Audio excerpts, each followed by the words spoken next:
Eucaristía, misterio de amor. Eucaristía, comida del pan. Hoy le comemos en esta mesa. Hoy nos unimos al comulgar. Queridos hermanos, bienvenidos a este programa Eucaristía, Misterio de Amor. Vamos a continuar reflexionando sobre este hermoso misterio de amor que viene a sanar nuestros corazones. Dios que se encarna y luego se queda entre nosotros en un pedazo de pan. Este misterio inabarcable para la mente humana, que solamente se puede atisbar con el espíritu y con el corazón, vamos a intentar ahora, en estos minutos, profundizarlo. Comenzamos este programa poniéndonos en la presencia del Señor. En el nombre del Padre, y del Hijo, y del Espíritu Santo. Amén. A ti, Señor, consagramos y encomendamos estos minutos que tú mismo nos regalas para meditar acerca de este milagro de amor que es la Santa Eucaristía. Ilumina nuestras mentes y abre nuestro corazón para todo aquello que tú nos quieras transmitir en estos minutos. Nos ponemos en manos también de nuestra Madre, la Santísima Virgen María, para que por los méritos de ella, tú, Señor, nos bendigas y nos ilumines. Todo esto te lo pedimos a ti que vives y reinas por los siglos de los siglos. Amén. Hermanos, ya encomendados al Señor, vamos a adentrarnos en el tema que nos convoca en este programa. La presencia real de Cristo en la Eucaristía como misterio de amor que se abaja para sanar nuestros corazones. Comencemos con la primera parte, la presencia real de Cristo en la Eucaristía. Ahí ya hay varias cosas para meditar. Es posible tener una certeza, una seguridad de que Cristo está presente en la Eucaristía. Es verdad que es un tema de fe y la Biblia nos dice que la fe es creer con seguridad en aquello que no vemos. Es verdad, pero también es verdad que hay razones para creer que es verdad que esté Cristo presente en la Eucaristía, aunque no deja de ser un tema de fe. Por ejemplo, el mismo Cristo dijo que estaba presente allí y Él es Dios. Por lo tanto, yo le creo. Aunque mis ojos y mis sentidos en general no puedan constatarlo, yo sé que está. ¿Por qué? Porque lo ha dicho Él y Él es Dios y Él no puede mentir. Ese es un argumento, es un razonamiento.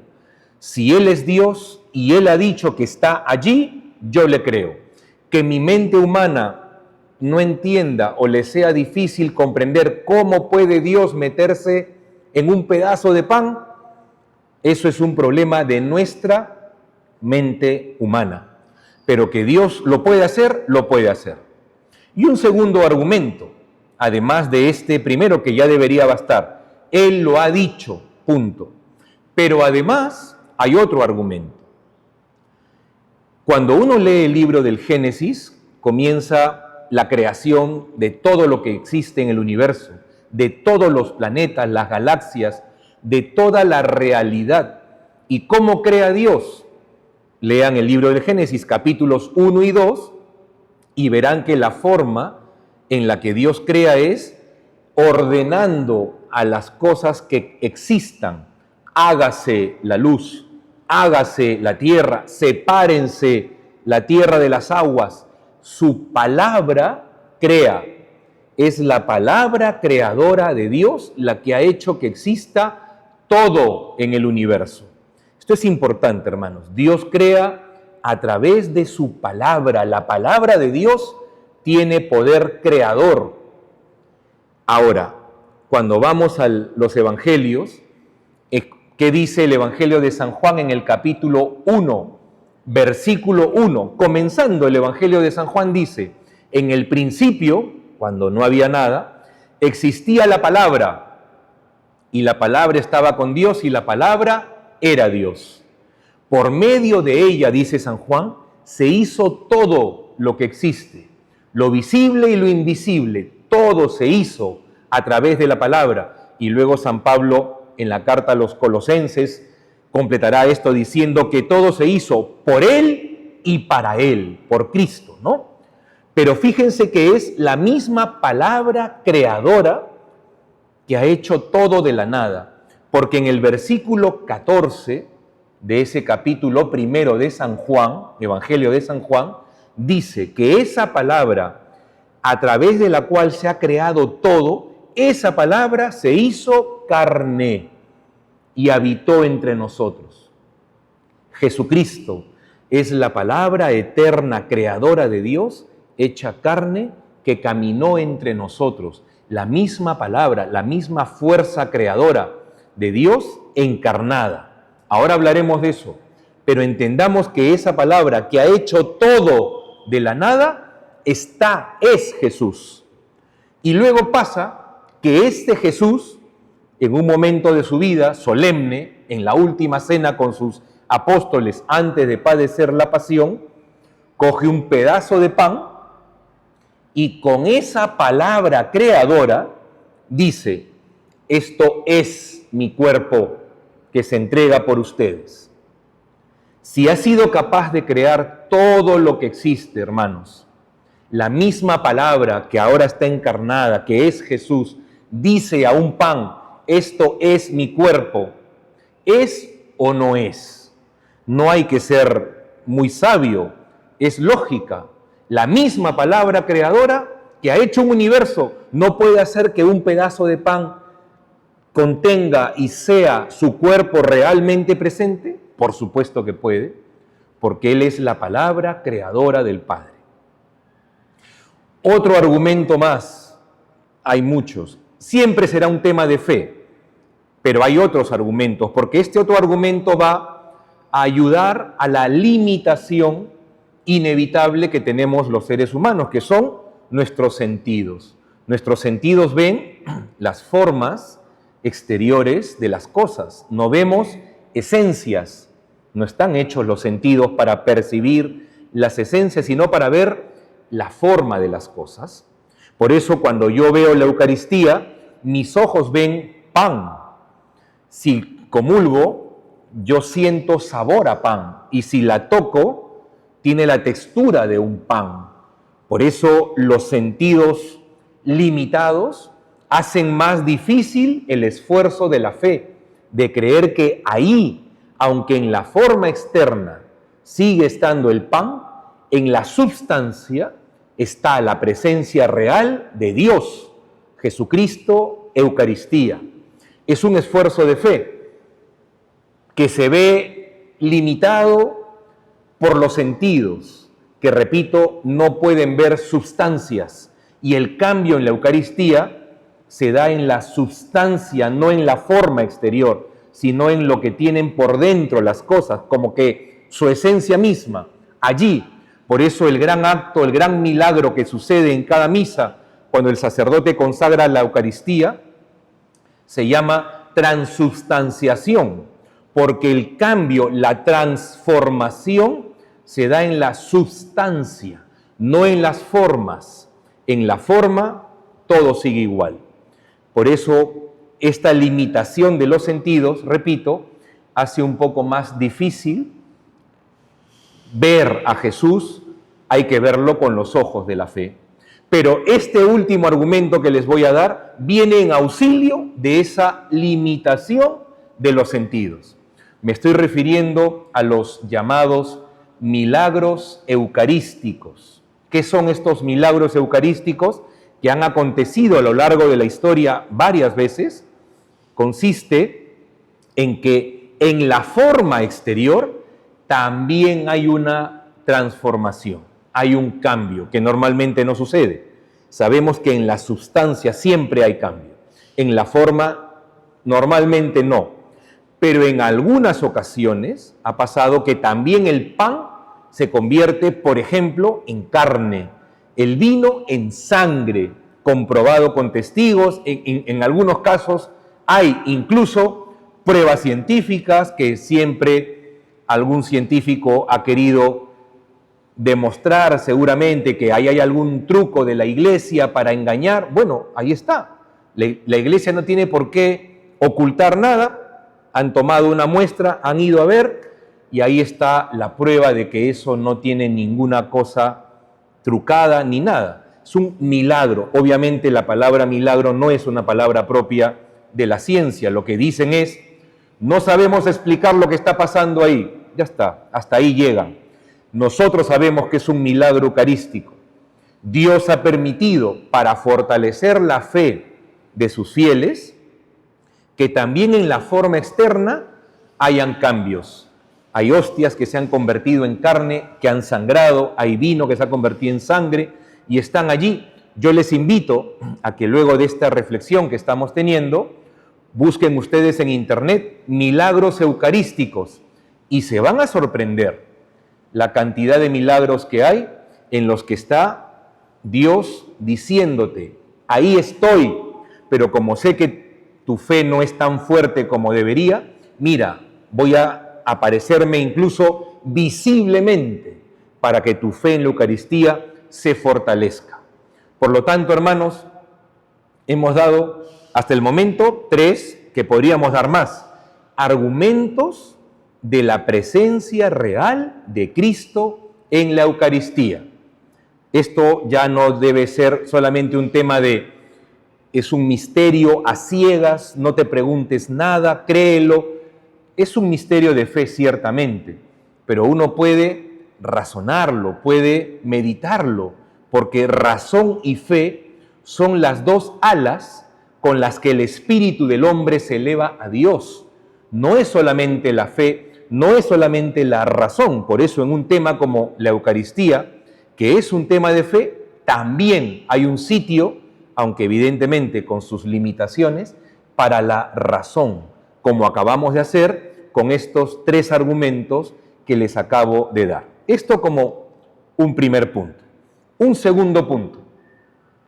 Hay un pasaje en el Evangelio de San Juan, en el capítulo 13 del Evangelio de San Juan, que particularmente me agrada mucho porque refleja lo que es la acción de Dios en la Eucaristía. Ustedes saben que San Juan, el Evangelio de San Juan, es el único de los 4 evangelios que no narra la institución de la Eucaristía, como sí lo hacen los otros 3, Mateo, Marcos y Lucas, narran la última cena y narran el momento en el que Jesús coge el pan y dice, esto es mi cuerpo que se entrega por ustedes, esta es mi sangre de la nueva alianza. Eso lo narran los 3 primeros. Sin embargo, San Juan no narra eso. En el lugar de la Eucaristía, en la última cena, San Juan tiene 2 cosas. Narra el lavatorio de los pies, que vendría a ser como el sentido último de la Eucaristía, y la hermosa frase que dice, habiendo amado a los suyos que estaban en el mundo, los amó hasta el extremo. Ahí está diciendo que pasó esto del pan y del vino. Los amó hasta el extremo. El amor al extremo de Dios es quedarse en la Eucaristía. Quizá podríamos preguntar, haciendo un pequeño paréntesis, ¿por qué Juan, el evangelista, no narra la institución de la Eucaristía? Quizá la respuesta más pronta y podría ser que al ser un evangelio que se escribe hacia finales del siglo I, en un momento en el que ya existían los otros evangelios y se leían y se repetían, Juan no ha querido repetir las mismas cosas, sino profundizar en aquellas cosas que ya se sabían. Por eso en Juan hay grandes discursos que profundizan cosas que los evangelios dicen de manera muy sucinta. Pero no es porque Juan no le dé importancia a la Eucaristía, no. De hecho, solamente Juan es el que tiene un capítulo entero dedicado al pan de vida. El capítulo 6 del Evangelio de San Juan, dedicado al pan de vida, el pan que baja del cielo para que el hombre viva eternamente. Solamente Juan, con lo cual el tema de la Eucaristía en él es muy importante. Pero No era importante quizás repetir otra vez la última cena y tal, porque ya se sabía, sino el sentido de quedarse Dios en un pedazo de pan. Para comprender esto, Juan narra en ese momento el lavatorio de los pies. Dios que se despoja de sus vestiduras y se abaja para lavarnos los pies. Esto es la Eucaristía. Ustedes recuerdan el texto de Filipenses, Pablo a los Filipenses, capítulo 2, a partir del versículo 6. Como Dios, Jesús siendo Dios, no retuvo su condición de Dios, no se agarró de esa condición, sino que se anonadó a sí mismo y tomó la condición de siervo, pasando por uno de tantos, haciéndose uno más, para servirnos, vino a servirnos, se abajó. Dios se abaja, se humilla para ponerse al nivel humano pecador. Y desde nuestra realidad humana, pobre, humilde, pecadora, nos lava los pies, que simboliza el camino de la vida, que te va ensuciando. Porque cuando uno camina, como en esa época los caminos no eran asfaltados, tú llegabas a una casa y lo primero que te ofrecía el dueño de casa por educación era una jofaina con agua para que te laves los pies, porque venías sucio del camino. Así también pasa en nuestra vida cuando vamos caminando y se nos va pegando el polvo, la tierra y alguna que otra suciedad, porque el camino es así, y Dios dice, ven que yo te lavaré los pies. Es una forma de decir, todos tus pecados, todo aquello que se te ha ido pegando en el camino de la vida, yo te lo puedo purificar. Pero para hacer eso, para que Él se agache a lavarnos los pies, Él se hace esclavo nuestro por amor. Porque en tiempos de Jesús, el que lavaba los pies era el esclavo. Llegaba el Señor a su casa y el esclavo venía y le lavaba los pies. Venía una visita y el dueño de casa le llamaba al esclavo para que le lave los pies a la visita. Cuando Cristo hace eso con sus apóstoles, se pone como esclavo nuestro. Al punto que Pedro, si recuerdan el pasaje que está en el capítulo 13 del Evangelio de San Juan, Pedro le dice, tú no me puedes lavar los pies a mí. ¿Cómo vas a hacer eso? Porque en la mente de Pedro, eso lo hace un esclavo, no el Señor. Y Jesús le dice, tú no entiendes esto, pero esto que yo hago con ustedes es necesario. Es más, no solo es necesario, así como yo, que soy el Señor, les lavo los pies, así también ustedes tienen que lavarse los pies entre ustedes. ¿Qué nos está diciendo el Señor? Que la presencia real de Jesús en la Eucaristía nos purifica, nos limpia, nos perdona, nos llena de una vitalidad nueva, nos lanza al camino de la paz, de la felicidad, de la santidad otra vez, si lo recibimos con las debidas disposiciones, evidentemente, pero no solamente para que tú te beneficies, sino para que tú, habiendo experimentado el amor de Dios que sana, habiendo experimentado cómo Dios te ama a pesar de que tu respuesta no es la mejor o la que Él se merece, Él te sigue amando. Cuando tú experimentes eso, tú con los tuyos tengas más paciencia, más perdón, comprendas mejor, no reacciones como si no comprendieras la debilidad humana, que tú también cambies y trates a los demás como tú eres tratado por Dios.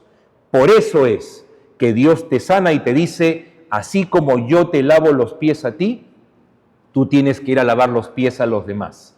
Que el amor de Dios, Eucaristía, que sana y perdona, nos haga más pacientes, que sepamos perdonar mejor, que sepamos comprender los errores de los demás, que sepamos dar una oportunidad a aquel que nos ha fallado, que sepamos orar por esa persona, desear que el Señor toque su corazón y que no carguemos en nuestro corazón resentimientos, odios, rechazos, venganzas que enferman y ensucian el alma. Para eso se ha quedado Dios en la Eucaristía, para eso se abaja, para tocarnos y para eso quiere entrar en tu vida y en la mía. Vamos a llegar hasta aquí en este programa. Continuaremos meditando sobre el gran misterio de amor que es la Eucaristía. De momento les invito a meditar en lo que hemos hablado. Lean y mediten el capítulo 13 del Evangelio de Juan, la carta de Pablo a los Filipenses, capítulo 2, versículos del 6 al 11. Medítenlo, léanlo y verán ustedes cómo el Señor tiene un plan maravilloso para sanar nuestro corazón y para que un corazón sanado salga a sanar a otros. Ese es el plan. Gracias por acompañarnos y que el Señor les bendiga. Hasta la próxima oportunidad.